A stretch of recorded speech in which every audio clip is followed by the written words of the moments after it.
So in this tutorial we are going to cover inheritance. Inheritance plays a very important role into the object-oriented programming. What we mean by the inheritance?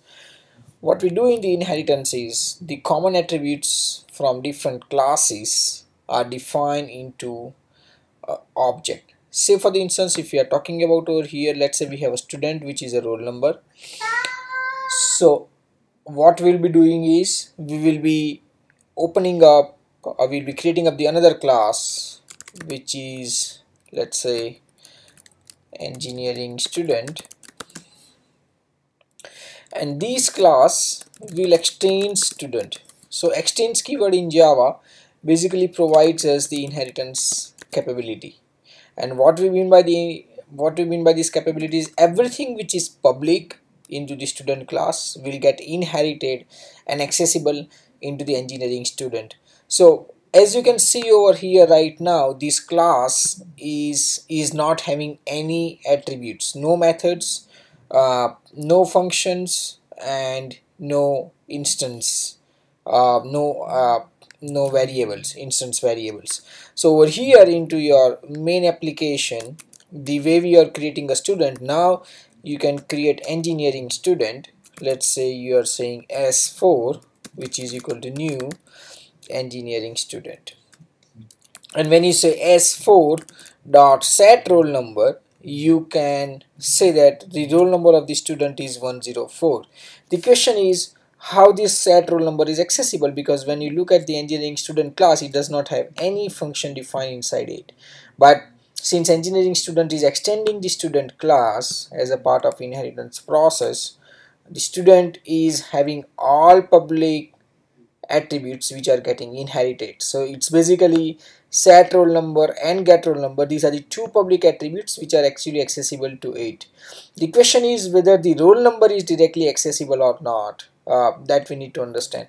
So ideally speaking, anything which is instance variables, they are normally defined as a private. We'll look into these access modifiers into the much of the details, but at present we can just say that private integer roll number, which means that this is not going to get inherited into the engineering students because its property is private. Anything which is private is accessible only within the student class. It is not accessible outside student class. So now if you'll see over here, we have this roll number. We'll just go s out s4 dot get roll number, and this will basically print 104, which is engineering students roll number. So if I'll run this, my last print is going to print 104.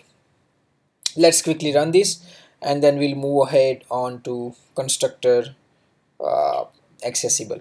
So now as you can see, we are not in a position at this moment to create engineering student with the help of the constructor. So I cannot create a engineering student class, engineering so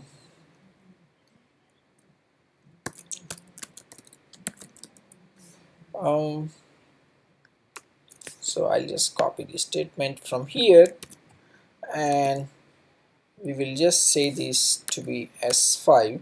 What we want is we want this roll number with some values over here, right? Let's say 105. The way we are creating up the student object with a constructor, we want to create an engineering student object with the help of constructor itself. And since we do not have any of the constructor defined, let's define the constructor over here.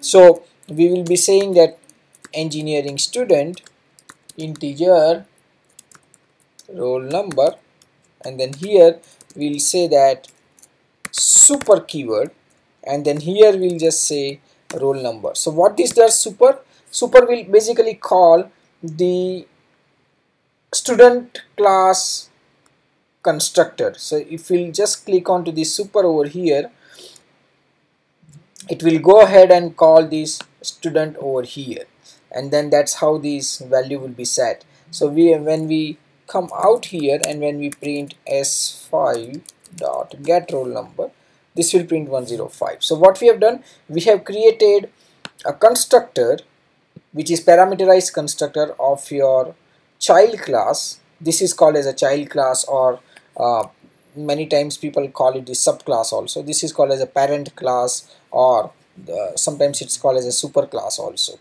And then from here we are calling up the parameterized constructor of the superclass, which is basically the student class parameterized constructor, which accepts an integer argument because you are passing a roll number over here. So the roll number which is coming up as 105 value will get passed to your superclass constructor, which is here, and then it just gets set to the roll number, which is the instance variable of a student class. So in the very simple sense, engineering students contains all attributes which is specified by the student class. And if we'll come back over here now, so the issue, whenever you create a parameterized constructor over here, it does not the Java does not create a default constructor. So if you'll see over here now, your statement which is creating an engineering students is giving you the compilation error, because we do not have any parameterized any default constructor. That's called as a default constructor. So we can just say that engineering student, and then this becomes your default constructor. So the default constructor by default has something like this. You do not need to explicitly write it down, but then whenever a default constructor is called, it automatically calls the default constructor of this student class, because that's the parent class that we have. So when we run this now, we would be having 105 which is going to come up, and that's something which is the most important part to understand into the inheritance also, that you can use a super keyword by which you can call default constructor or parameterized constructor of your child class. Now we'll try to, in the next sessions, we'll try to create some methods into the engineering students which will allow us to call those methods using a super keyword, and we'll look at those details into the details in the next session.